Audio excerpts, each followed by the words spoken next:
बोडके सवाल Maharashtra TV news मध्ये आपले स्वागत। आपण पाहतात सवाल महाराष्ट्राचा, तुमचा आमचा सर्वसामान्य जनतेचा सवाल महाराष्ट्राचा। सुरुवात करूया आजच्या ताज्या घडामोडींनी। कोपरखेरणे गावामध्ये गेल्या अनेक वर्षांपासून एक गाव एक आरती अशी परंपरा चालू होती।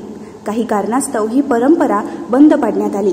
यावर पुन्हा प्रभाग समिती सदस्य व कोपरखेरणे विभागातील थोर समाजसेवक शिरीष पाटील यांच्या माध्यमातून आणि आमदार गणेश नाईक यांच्या सहकार्याने पुन्हा एकदा आमदार निधीमधून ही परंपरा चालू करण्यासाठी निधी उपलब्ध करून देण्यासाठी शासकीय यंत्रणेने पाहणी केली व पुन्हा ही परंपरा चालू करण्यासाठी शिरीष पाटील हे प्रयत्न करत आहेत। लवकरच एक गाव एक आरती ही परंपरा चालू होईल असे शिरीष पाटील यांनी माध्यमांशी बोलताना सांगितले। ब्युरो रिपोर्ट सवाल महाराष्ट्राचा। सर्वप्रथम कोपरखेरणे विभागातील नागरिकांना व माझ्या बंधू भगिनींना गणेश उत्सवाच्या हार्दिक शुभेच्छा। आज गौरींचं आगमन झालेलं आहे कोपरखेरणे गावात आणि गौरी ह्या खूपच धूमधडाक्यात कोपरखेरणे गावात आणल्या जातात आणि तसेच त्यांचं विसर्जनही चांगल्या पद्धतीने केलं जातं। परंतु काही वर्षापूर्वी आमच्या गावात एक गाव एक आरती ही प्रथा चालू होती।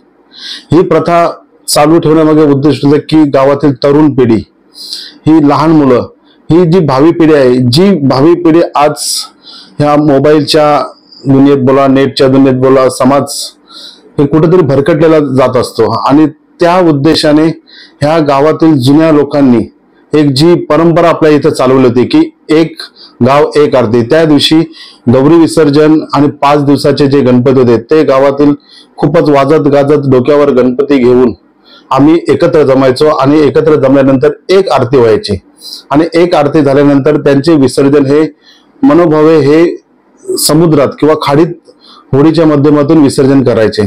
परंतु काही वर्षापूर्वी या आमच्या गावातील ग्रामविकास मंडळ बोला किंवा काही लोकांच्या अहंकारामुळे बोला की सांगण्यामुळे बोला ही प्रथा बंद पडली आणि ते विसर्जन आमच्या कोपरखेरणे गावातील तलावात होऊ लागलं।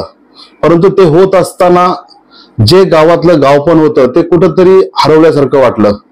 त्यामुळे ही व्यथा मी माननीय आमचे आमदार व आमचे लोकनेते श्री गणेशजी नाईक साहेब यांच्या कानावर घातली की साहेब आमच्या गावात असं जी प्रथा होती ती बंद झाली, त्यामुळे ती प्रथा कुठेतरी चालू व्हायला पाहिजे आणि त्याचं रिझन महानगरपालिकेने दिलं होतं की गणपती न्यायला रस्ता नाही। मग त्याच्याच नाईक साहेबांनी लक्ष घालून कोपरखेरणे गावासाठी गणपती विसर्जन जोड रस्ता हा बनवण्यासाठी साहेबांनी 50 लाखाचा निधी हा कलेक्टर साहेबांकडे मागणी करून तो मान्य करण्यात आलेला आहे। त्यामुळे तिथं तो जोड रस्ता बनवल्यानंतर कोपरखेरणे गावात जे पुन्हा एकदा गणपतीचं विसर्जन हे खाडीमध्ये होऊ लागेल आणि माझ्या मते 2025 साली हा रस्ता तयार होऊन पुढच्या वर्षी हे गणपती विसर्जन गावात पुन्हा एकदा एक गणपती आणि एक आरती म्हणजे गावातील सर्व गणपती आणि मिळून एक आरती होऊन हा विसर्जन सोहळा पुन्हा प्रस्थापित करता येईल अशी मला आशा आहे। आणि त्या उद्देशाने जे सरकारी अधिकारी आहेत त्यांनी या भागाचा पाहणी दौराही केला आहे व त्यांनी आश्वासित केलं आहे की लवकरात लवकर हे काम आम्ही मार्गी लावू।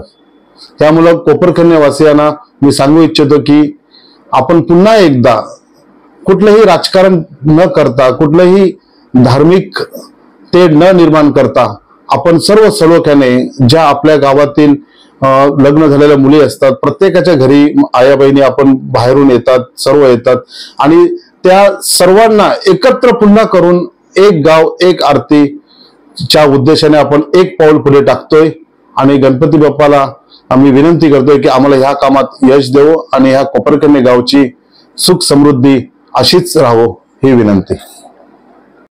संपूर्ण महाराष्ट्रातील ताज्या घडामोडी जाणून घेण्यासाठी सवाल महाराष्ट्राला सबस्क्राईब करा आणि दाबा बेल आयकॉन आमच्या रोजच्या अपडेट्स पाहण्यासाठी। धन्यवाद।